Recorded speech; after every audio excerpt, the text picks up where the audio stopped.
just want to thank everybody for listening to this and allowing us here at RBF and Baker to kind of show you some of the projects we have done utilizing XPSWM. What this presentation is really, it's based on a presentation I gave down in San Diego at the Floodplain Management Association. Colby asked me to present. What I did is I kind of changed it up a little bit to kind of more focus on urban areas and identifying the differences between a traditional 1D model versus maybe a dynamic 1D model, and also discussing some 2D applications. So like I kind of talked about, this is only for urban flooding and drainage capacity analysis. The two types of methods we'll look at is traditional hydraulics, especially here on the West Coast and Southern California. We deal with this quite a bit where we have a lot of safety factors, typically dealing with steady state hydraulics for conduit sizing. On this one especially, there's no conduit volumes that are taken into consideration when you use this type of method. And a lot of times we're stuck kind of using a constant downstream high water surface elevation.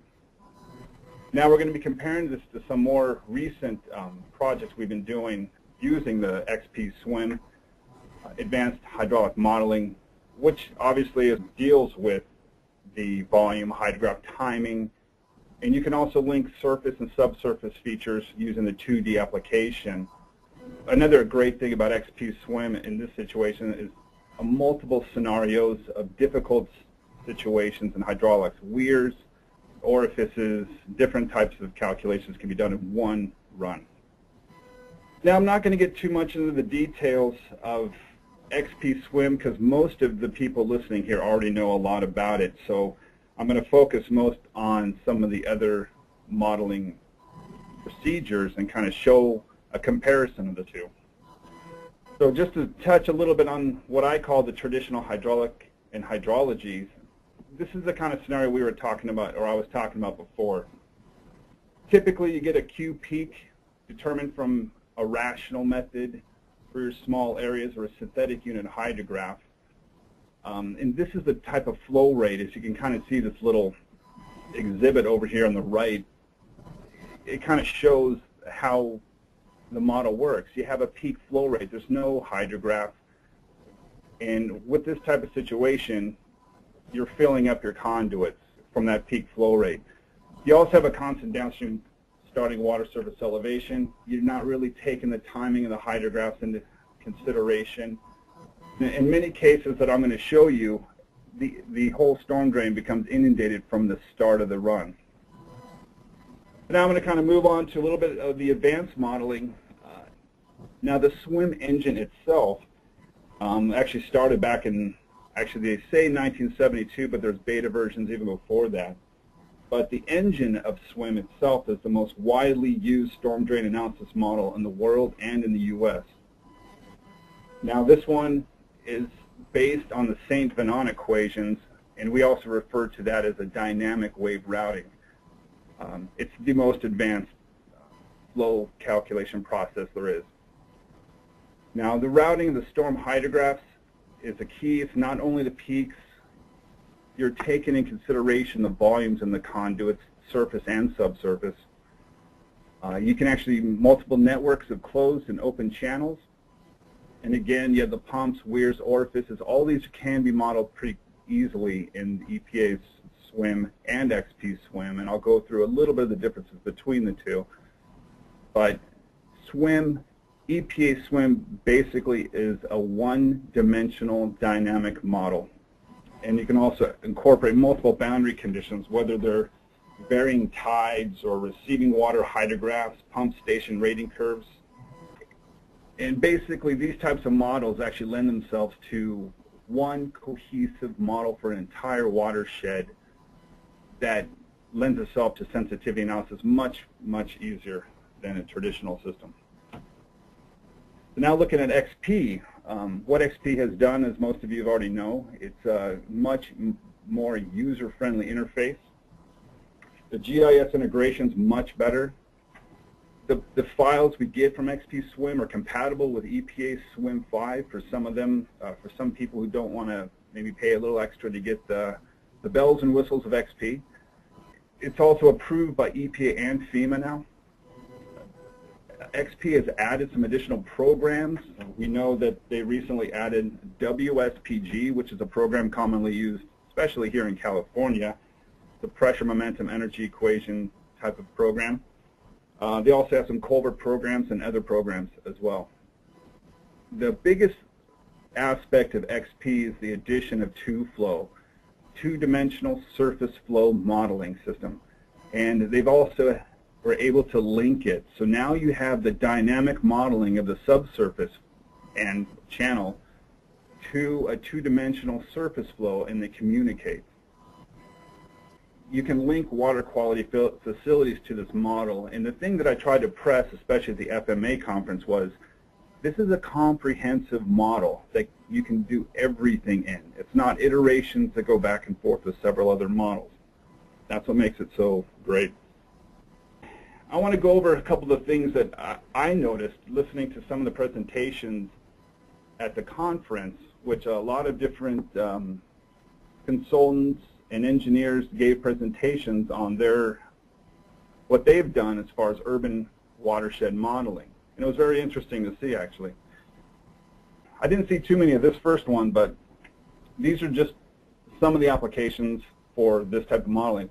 1D modeling is surface only, meaning your HECRAS models, a lot of your firm maps are actually based on this type of modeling. And you assume that your subsurface storm drains are full, and if you want to actually evaluate those facilities, they're typically done separately. Another model application is using a more advanced 2D surface model and not linking it to the storm drain.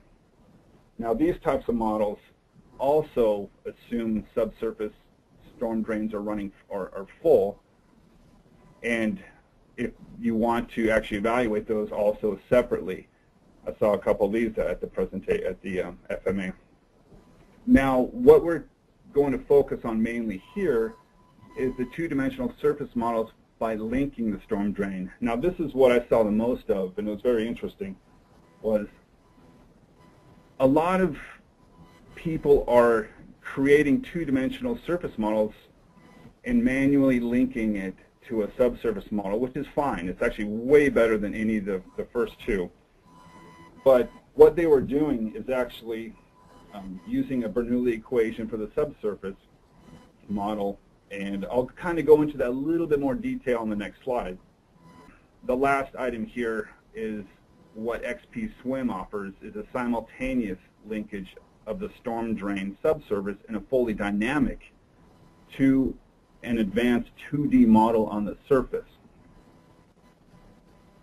So kind of going through what I found, or what was spoken about highly at the FMA conference was, looking at the 1D traditional models. This is if you're manually linking the two. What we found is when you're looking at surface flows, you have a lot of times we'll be using for urban areas a Manning's equation, street split flows at intersections, and those are done manually, looking at Weir equations or whatnot. Spreadsheet accounting when you have catch basins. Now this is done with rating curves at your catch basins. You can imagine going back and forth with the client, let's say, and they make changes on the roadway grading, or they want to move the storm drain because there's conflict of utilities. It becomes very difficult to run multiple scenarios when you have so many different calculations to change. So sorry about that. I kind of went off, and now I'm coming back to the manual 2D model method. So what we found is in the subsurface interface for a 2D model, people were creating rating curves at the inlets, and these were mostly kind of a sink, they called it. So if you have your 2D surface and it's running over a catch basin, they would take that cell in the tin of their model and actually create a negative flow rate for the maximum elevation in that 2D model sees. So as you can imagine, it was quite, it's not completely correct just because you're maximizing every inlet to take flows off the surface. And then a lot of times they would run the subsurface model using a traditional, like a WSPG program, Bernoulli's equation or pressure momentum. So what we found of that is it seemed, in discussing it with the other engineers, it's a tedious process, and you have to have some good bookkeeping with it. A lot of assumptions have to be made in the model. That's what I found out. So kind of moving on to some examples that we've done. This is kind of changing over to the 1D model now. Now, this is a little off topic, but I want to illustrate the difference between an XPSWM 1D model and, let's say, a traditional, what we call a WSPG model, water surface profile gradients. So we're going to start off with a project that we did in the city of Anaheim. Now, this is just a direct comparison. We weren't asked. We actually did this on our own.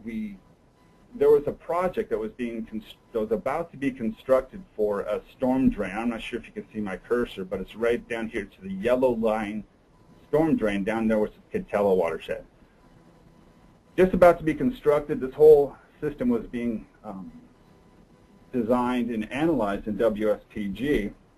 Now, keep in mind, the city of Anaheim in this particular region is very flat, very much an undersized downstream watershed, storm drains, let's say, and it's highly urbanized. So what we did is we said, okay, you know what, we're going to actually run this model in XPSWM to kind of see what the differences are. So we created hydrographs at each one of the inlets, and we did it two ways. We ran the downstream receiving water, the actual hydrograph, to get a timing difference, but we also used a steady state high water surface mark like they used in WSPG, just to kind of see what the differences were. So here's our swim model set up from the main line coming down that boulevard. And what this exhibit shows you is the difference in sizes. Now on the left, you're going from right to left and then down to the main receiving water. Now I know that kind of looks like, if you read this, it's actually on the red lettering with the WSPG run, 10-foot by 8-foot double RCB is what they were predicting to use there. So this was what happens when you use a timing of the actual hydrograph with the timing of our local hydrographs. So now, if you look at just the line that runs from right to left, these values here are assuming a constant tailwater in this line that moves up and down. So this is the difference between the two different methodologies. So what we actually found out is, using a constant water surface, which pretty much takes out a lot of the capabilities of SWM, because you can't really take into consideration the volume of the conduit, we were still able to reduce the construction cost of just the storm drain itself by 9%. Now, these are smaller facilities, so you can imagine the construction of an existing large boulevard that would probably have a lot of utilities and other things and other potential costs associated with putting in a larger system. What we also found in the study, that the critical piece of the storm drain was actually downstream. It wasn't this particular street. I think the city was under the impression that a lot of the issues were just this one storm drain, when in fact, they would probably be better off also fixing a portion downstream too. On this analysis, no 2D flow was utilized, which if it were, we'd probably see a better cost savings. And if we were to take the downstream hydrograph into consideration, we saw over a 30% difference in just pipe size cost savings. Moving on to another project that we did. This is a project in the city of Tustin, Southern California. So we also, again, do a 1D comparison on this. Again, we have the same type of situation, a very large creek on the right-hand side with a very high water surface elevation in a very flat area. This is a military base that they're actually reconstructing into a residential area, actually. So what we did is we ran this system in both WSPG and also XPSWM. Now the one thing about this I want to discuss is the facilities that we were identifying using a traditional model were huge. For a small tributary drainage area, we had large double RCBs on both these facilities because the starting tailwater on this facility was almost 9 feet. And typically when you're using a traditional hydrology hydraulics method, a lot of times, you know, I know this is not the way in the whole country, but at least in Southern California, a lot of times the reviewing agencies will make you kind of use the 100-year high water mark or high water surface elevation or a 50-year, depending on what your design storm is. So as you can imagine, your storm drain, regardless of what you use, is 9 feet underwater at the get-go if that's your starting water surface elevation. So we looked at the opportunities of using maybe flap gates and saying, if you're using a traditional model with a flap gate, you can't claim that volume, but you can in XPSWM. So what we did is we ran an analysis, and this is just kind of showing, these are the finished grades. The black lettering is the finished surface of the storm drain. And this one was actually run with, we actually did have the hydrograph of the receiving water, and we actually ran it against the timing of our hydrology on site. So first thing we ran is the swim. And we found using the same size that we identified in the WSPG model, we found these maximum water surface elevations. And so in some of these cases, you can see we had 4 feet. Some of them had 6 feet of freeboard between the finished surface and the water surface. Compare that to the WSPG run for the same system, and you can kind of see the green lettering kind of shows you what we have here. So in some cases, we have a 6-foot difference, even higher in some of these cases here. So it just kind of goes to show you that just by taking the main reason here was the timing of the hydrograph. You know, our peak gets out of our small storm drain before the peak of this huge watershed gets through, and also applying a flap gate. So when that peak does get there, you can shut off the flap gates. Even if you were to inundate this area, you'd still be better off. So now I want to take you into more of what we showed at the FMA conference, which is examples of linking a 1D, 2D model for urban watersheds. First, I'd like to start off with a project that we did for the County of Orange in Midway City. This area is very flat, a little older, older for Southern California standards, 40, 50, 60-year-old dwellings, infrastructure. Now, this also has a very undersized water downstream receiving waters.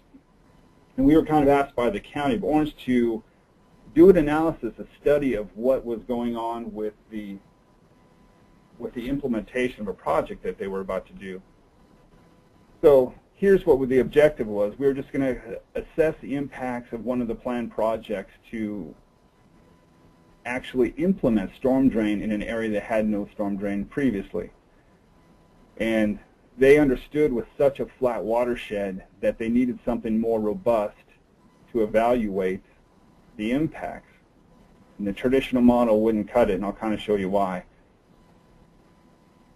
This is the area in its existing condition that we are evaluating. The runoff flows generally from the top right corner down to the lower left. This red line work here is the existing storm drain. So the streets themselves actually are the storm drain systems, really. And they're getting picked up by these little inlets down here at the bottom. And there was experiencing flooding downstream, and especially along the street down here is called Bolsa Avenue. So the proposed system that the county wanted to do is shown here. Now if I flip back and forth between this and the system above, previously the flows were running more or less straight down the streets. But now now when you implement the storm drains, you can kind of see how they were rerouting flows a little bit, redirecting them from one area to another. And they wanted to make sure that they weren't worsening the situation for surface flows by doing this, because you're still being restricted down here at this storm drain down here. This is a phased project. They're starting at the top and working their way down. They're actually going to improve all this stuff down here, but for the interim, they wanted to make sure that they weren't making it worse. So the procedure of what we did here is we ran your basic typical hydrology. For the XPSWM evaluation, we ran a multiple amount of small area unit hydrographs to get volumes for each of the nodes where we have catch basins, or clusters of catch basins, I should say. We actually looked at a multiple frequency of storm events, and we incorporated the existing and proposed storm drain systems using the as-built, and we developed our 2D surface, or 3D surface, I should say, for our 2D model, and we developed the 1D, 2D model interface. This is kind of a quick hydrology map.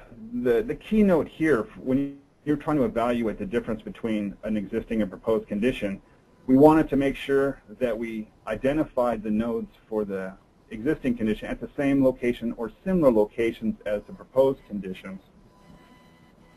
So here's our proposed main storm drain and our proposed hydrology for the setup. And once we got this, we developed our XPSWM models. And the results were, we came up with, this is just taking the data for the existing conditions and showing the surface flooding. Now this is including the subsurface surface interface. Now, especially when the flat areas like this, you're getting not only flows going into the ground, you're getting flows coming back out of the ground if the HDL gets above that finished surface. So there's a live communication at all these nodes where you have catch basins to the subsurface and to the surface. So what this does is kind of shows you over here the depths that we're getting with the existing condition. You can kind of see a lot of the flooding down here in the left corner.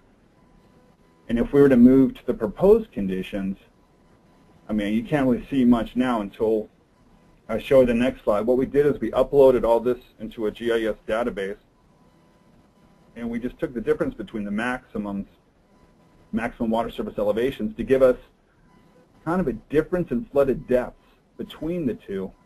So everything blue means that it's better than the existing condition by the implementation of the storm drain.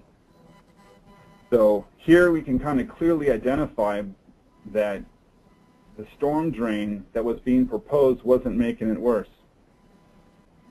The results of this and the benefits that we realized, obviously no adverse impacts. And another item that we found out was there was a lot of concern about how much flows were leaving this area into the adjacent city. Apparently there were some lawsuits potentially growing, and this was a good way to quantify actually how much flows were leaving the site. So that was like a little side note for this project, but something we might see more in the future. Moving on to our second example.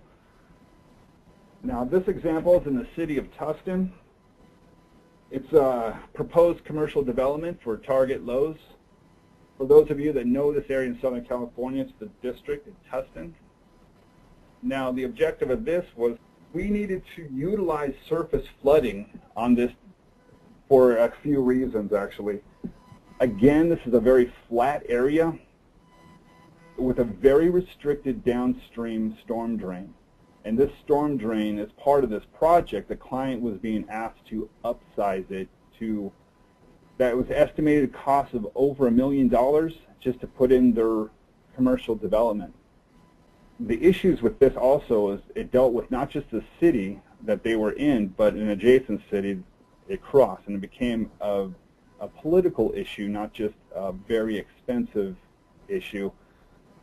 So the reasons they did this, they wanted to kind of find out what type of surface elevation or surface flooding they can get away with to not have to upsize that downstream facility.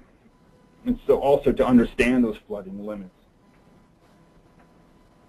So again, here you can kind of see the existing storm drain down there. That was the one of the storm drain of concern. Again, a very high water surface elevation that we had to start with.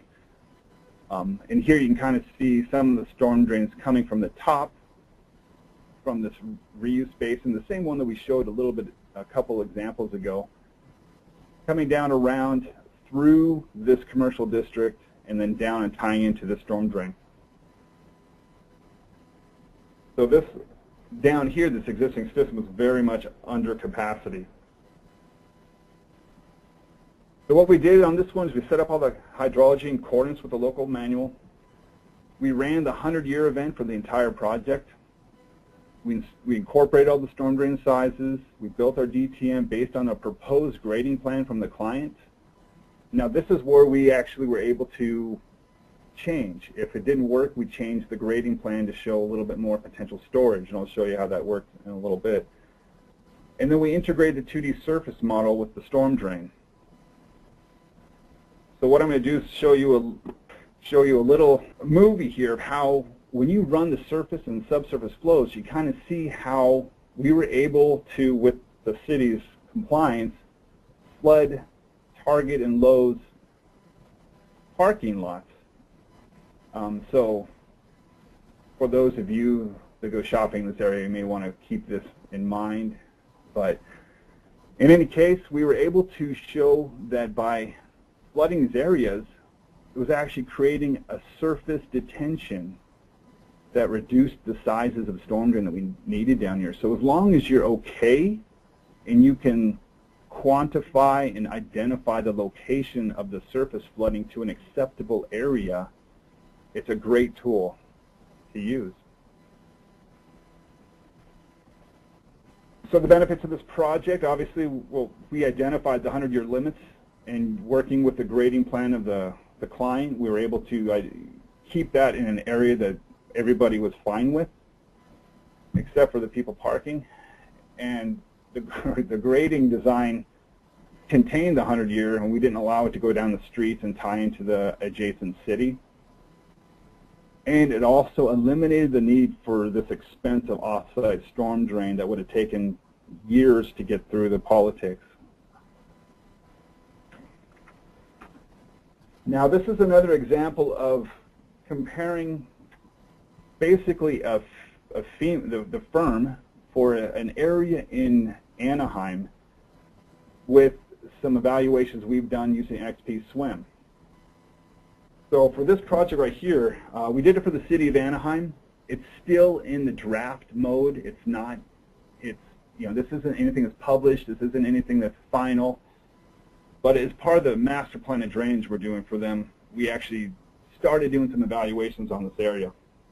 Some of the residents in this area have been living here for, I believe, 50 to 60 years, and they've never seen any flooding in the areas of some of this map. And so they've been complaining and asking the city to produce a LOMR to kind of reevaluate these flooding areas, because we've actually had some in California. We've had several very large storm events in the last 50 years. And for some of these people not to experience flooding, you can imagine that they're paying this insurance rates and the frustration, as you can imagine. So what we did is we evaluated this. This is the firm map right there. What we did is we evaluated this in XPSWM using a 2D, 1D interface. We have two main storm channels in this area, one here, one on the left and one on the right. I don't know if you guys can see my cursor, but if not, I'll try to verbally explain it. And we evaluated these channels in 1D, and we actually also used a steady state flow rate based on the FEMA flow, and then we evaluated all these areas in a 100-year high confidence, which is higher than the FEMA flow rates. And we did that, and we evaluated that using a 2D model coupled with some of the 1D storm drains in here. So here you can kind of see the differences.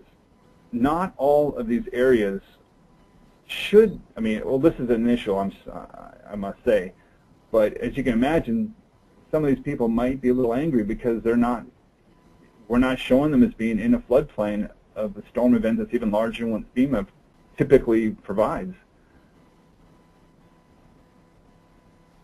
So in summary, just want to go over, basically what I saw at the FMA conference, and it's great to see a lot of people moving towards the two-dimensional surface flows for urban watershed modeling. I think this is great that we can actually stand up with an XPSWM type of model and say, hey, you have one comprehensive model that can do it all. No need to go back and forth between programs, although it's fine to do that. It's just a lot of bookkeeping and tedious work. So, advanced model solutions, we can use this to address complex urban drainage issues, multiple complex at one time. Again, it's a comprehensive watershed model. As I said before, when you have one model, it's a lot faster to develop scenarios. If you have a change in the model, you change it and rerun it. You don't have to change 15 models or whatever you have, that are dependent upon each other. It's a great product for not just storm drain sizing, but water quality, surface flow modeling. XPSWM also uses dynamic wave routing. It accounts for channel storm drain storage, backwater effects, and pressurized flow. And obviously, the coupled 2D, 1D analysis yields better urban surface flooding evaluations. And in the case of Anaheim, hopefully in the future it'll be happier homeowners. So with that, that's the end of the presentation. I think I'll leave it to anybody who wants to type in questions, or I'm not sure. Tony, if you want to take it back over and talk about how the questions will be handled. Yeah, thanks. So yeah, there is a couple of questions. If you can find them, some are specific about the project. So one was about the Bolsa Avenue project, and the question was, did the tin encompass the entire watershed, or was it just restricted to the roadways? Because the flooding looked like it was only in the roads, and so if that's true, couldn't you have just gotten by with a tin of the roadways only? That's the question from David. When they said the Bolsa, okay, they mean the Midway City project, correct? Yeah, I think so. That's a good question. Let me go back to that. Yeah, no, what we did is we blocked off the houses. The houses were raised above, technically the houses were supposed to be raised above the floodplain on that. Now, we did actually create blocks for the houses, and we just looked at the street. We were asked to do that by the county. They didn't want to see anything else, but yeah, we actually did create the tin of just the streets only. If you're talking about the Midway City project. So correct. When we created the tin, she shows it pretty well on the next slide. You can kind of see how we did it. We blocked off these areas right here so they weren't allowed to flood. In reality, some of the areas do flood a little bit, but we wanted to consolidate. Now, to keep in mind, this was just to find out what the difference between existing and proposed was. It wasn't necessarily to evaluate a true floodplain of the areas. So so you're correct. We actually just did the tin of the streets themselves. There's another question about what's the 100-year, 24-hour Southern California rainfall depth, and I imagine that depends a lot on elevation, but what would it be typically in, say, Orange County? Anywhere from 7 to 11 inches. It depends on elevation. I'll find out for you right now.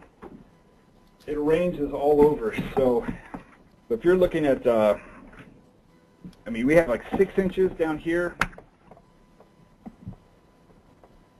all the way up to 5.63 is actually the 24-hour. If you're up in the mountains, you can actually get quite a bit more than that. All right. How many cells did the modeler use in preparing the 2D examples shown? I imagine there's a range there, but what was your typical number of cells in the Typical 2D numbers, models? we actually used 100,000 cell models for these, for all of them. And the difference is how big your cells are. So on looking at this, the Bolsa Avenue one, we would probably have 10-foot cells, 10 by 10. Some of the bigger models, it's tough in an urban area. You want to keep them tight. You don't want to have these 100-foot by 100-foot cells. So it does lend itself to get the higher resolution models, like the 100,000 or even higher cell accuracy. But yeah, so in urban areas, you kind of do need to get a little bit more higher resolution. All right, so that kind of answers another question from Ryan Retzlaff. He wanted to know, what was the typical size that you find you need to do a good urban analysis, and my thinking on that is 10-foot cell sizes or less, so that you get a few cells to describe the roadway and flow between buildings and so on. Yeah, we went for 3 cells between curb and curb. All right, so this is a pretty good question from Katie Hogan. She's asking if it was better to use a 2D surface with a rain event and define the land use, or to draw catchment boundaries and then have them drain to a specific area. So I think that's basically asking about rain on grid, let it flow where it flows following the terrain, or define a catchment, do the hydrology method, then direct it to a node. That is a good question. Here in Southern California, we're dealing with our reviewing agencies. Actually, here we're a little behind the times, I would say, as far as how we evaluate hydrology, hydraulics.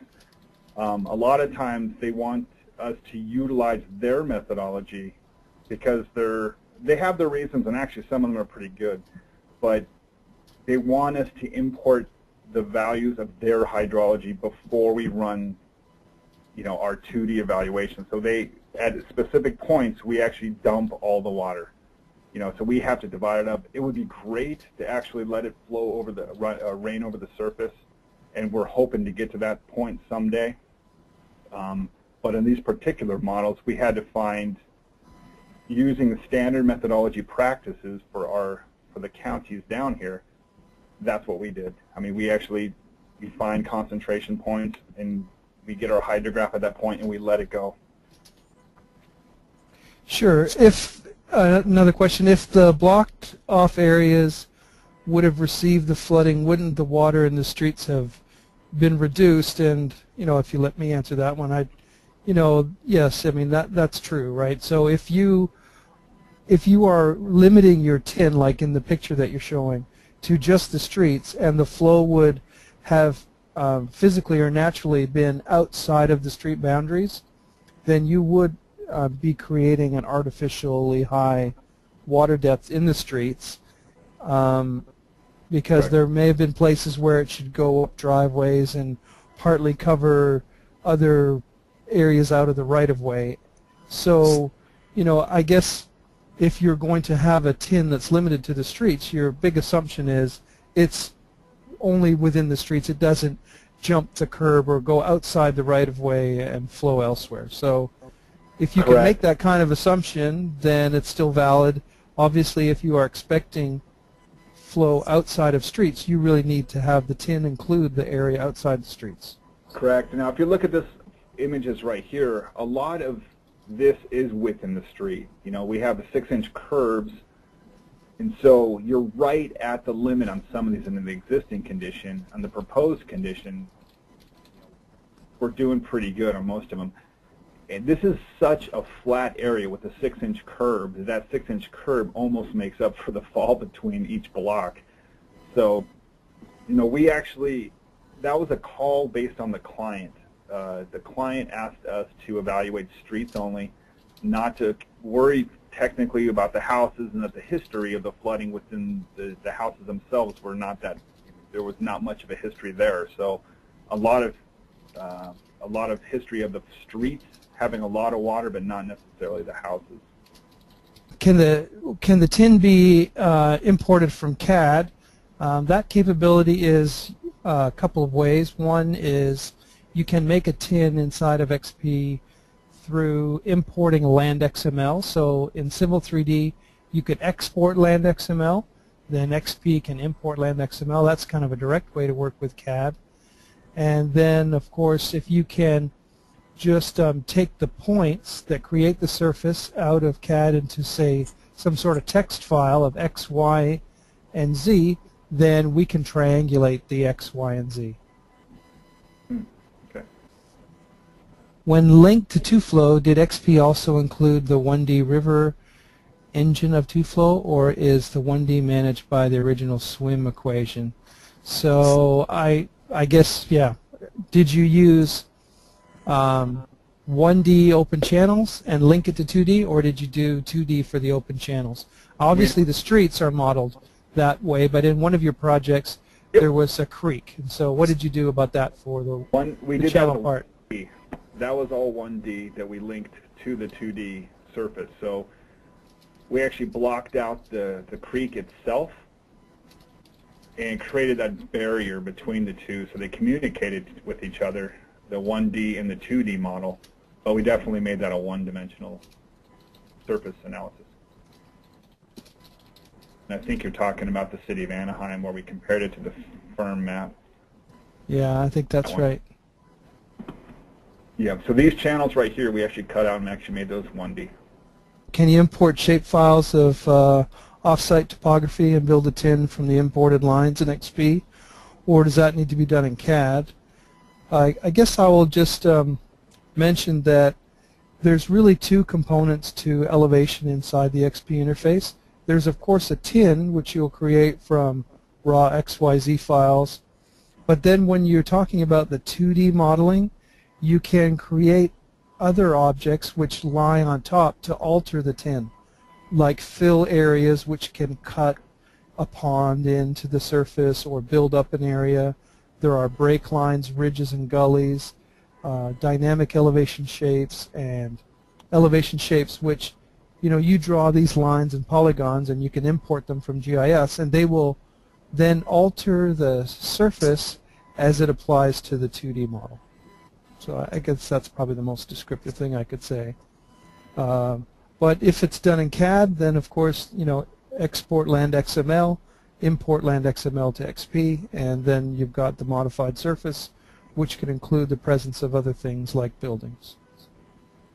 What's the typical level of discretization for the presented projects? How big were, I suppose, the individual catch basins? Do you have a kind of a rule of thumb which you do for in Southern California? Like, will you make a basin, you'd be not more than 10 acres, or what kind of guidance could you give us for that? Now you're talking about when we use XPSWM? Yeah. I mean, do you do every inlet, or do you lump some things together? What level of detail do you get to? It depends on the focus of what we're trying to do. You know, like if we're trying to evaluate like that you know, when we flooded the parking lots of Lowe's and Target, that was a very small region that we were focusing on, although we did bring in hydrographs from an area that was 500 acres. So, but that 500 acres was a straight hydrology hydrograph that we brought into the storm drain system. Again, it just depends. Like on the Anaheim project, that was a much larger area, and on that one, we wouldn't go into an individual catch basin because we're not necessarily looking for every catch basin, what the flooding is in every portion of the street, but where you have lines coming together, collector lines, you might make a minimum of, like, once it gets to 24 inches, you'd make that a node. Or if a collector pipe comes into it, that's where the discretion of the engineer comes in, and you utilize your best judgment of where you think it's important to have a hydrograph modeled. So that's a tricky question. On these, they were all different.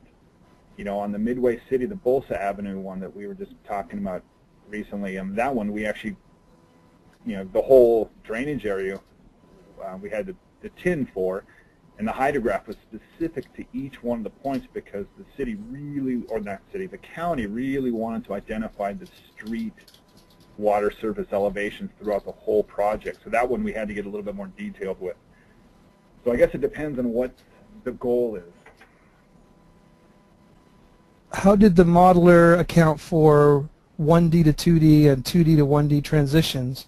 For example, culvert to swale, swale to culvert. Did you have that sort of situation where you were having culverts that would discharge to 2D and then get captured somewhere else? You mean interfaces for surface, or you're talking like subsurface surface? We actually put in, we like to use rating curves for example, for culverts or inlets. So we'll set up an actual rating curve, and the program will go through the iterations depending on the elevations of the water above and below. So it's unlike the rating curves used in other 2D models when you're manually separating the two, the subsurface and the surface, and utilizing just a maximum head. This one actually utilizes the whole range of heads within the program. But we actually, you have the option, Tony, as you know, is to use the catch basin formulas and whatnot, but we typically like to use rating curves on this end. Now, that's from the culverts to the surface flow or to the catch basin or whatever. Sure, that sounds reasonable. I've seen that quite a bit. I think this question is great because I believe you even have done a project like this. The next question is, can you use XPSWM to model the sizing calculation of a sedimentation facility, you know, to manage the bed load for a major watershed, and how big would the weir be at the outlet? And if I remember right, didn't you have a project where you had several weirs all along the edge of a facility that would store flow? Yeah, I was going to put that one in here, but I just didn't want to bore people with another project. We actually did have a multiple cell basin that we did up in the city of Yucaipa. It was 3 basins, and the first basin was inline, and then a channel. It had 2 outlets, one to another basin, and then you had the main channel, which weired over. It was a very intricate design. We were asked to evaluate it after it was constructed, so not sure why it was designed this way, but it had a lot of communication going from the overflow weir, side weir, back into another basin, which then again had a culvert coming back into the main channel. The initial forebay was used mostly for sedimentation, as a sediment trap. Now, on that one, we did a clear flow analysis. I think the only other way, we were asked to do a clear flow analysis. The only other way I think you could do is we had a bulking factor. We did, there's a debris yield study, taking that volume and actually adding it to the volume of your hydrograph coming in, and unfortunately you'd be left with a big volume coming out. But we did try to play around with some of the bulking for that, but you can do it, but you would have to play around with the inflow hydrograph and figure out how to bulk that inflow hydrograph, come up with your sediment trap efficiency, and then then you have the choice of reducing the basin volume, effective attenuation volume, or reducing the overflow that comes out of it. So you'd have, definitely you can do it in XPSWM. You would have to do that type of analysis with any other program anyway, rearranging some of the inflow-outflow hydrographs, but I think it'd be fine to do it. But we did not actually do a debris or sediment trap in this XP model, but we did do that basin, and it was used. We actually reduced the inflow, the first basin, the stage storage rating curve to effectively account for sediment trapping. Yeah, in your target lows project, there was, you could clearly see that there were depressions in the parking lot that were collecting the water. How did you alter the surface? What tools did you use to create a surface that would have those zones of storage in the parking? Well, luckily we had the client. This was proposed, so we had the client in their grading plans, and they, they would come in and say, okay, well, here's what we got. What do you need? And we said, well, give us what you got. And then they give us what they got, and actually what they had was pretty good, and it was very close to actually working So with a few modifications, we were actually to get a little bit more depth out of it. So, you know, we gave it to our client who were, you know, they were land developers. They were able to, you know, create a surface for us to work with. So we gave them the guidelines and asked them, hey, if we can get this a few feet deeper based on our engineering judgment, we think it might work. And so that's what we kind of gave them. Do you know what tool was that? Was that AutoCAD or? They used AutoCAD, I believe, or it could be Civil 3D? Or? It might have been Civil 3D, actually. I don't remember what program they used on that. But we use CAD, so on that. Okay. 3D, I'm being told. One of my younger engineers ran in here and says Civil 3D. All right. I think we're down to the last question here, or last two questions. So from the hydrology perspective, can you say the main difference between HMS and SWM? I don't know. Maybe what is the main difference? That's not in the question. So from the hydrology perspective, can you say the main diff between HMS and SWM? From the hydrology perspective, what are the main differences between HMS and SWM? I guess, I don't know, that wasn't really part of this webinar per se, but I know that one of the differences is in continuous simulation. So the SWM model is going to be doing a better job at having a water budget over a continuous simulation with flexible time steps and so on. Of course, you know, HMS has an SCS procedure, so does XP. They're the same. Yeah, you know, that's kind of what I was going to get at. It's kind of really your choice of method, since in XP there are 22 hydrology methods. There's, I don't know how many are in HMS now. There's quite a few, but I don't think there's 22 of them, and there'll be some overlap and some not. And in some cases, we actually have used. Well, actually, I prefer HEC1 because I'm old. Okay. But yeah. You know, we've actually used input from that program to go into SWM when the reviewing agency doesn't understand some of the other applications of some of the other hydrology models in SWM.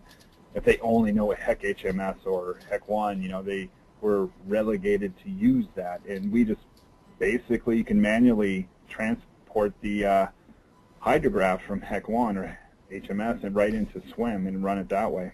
So we do that quite a bit because we have a lot of conservative agencies out here that really stick to their hydrology manuals, you know, regardless of how much more advanced, you know, an XP hydrology method is. This, you know, we're stuck. We're kind of having to use it, the old version. So yeah, you can use both, but like Tony said, I think it's, you know, you have a continuous simulation possibilities with SWM.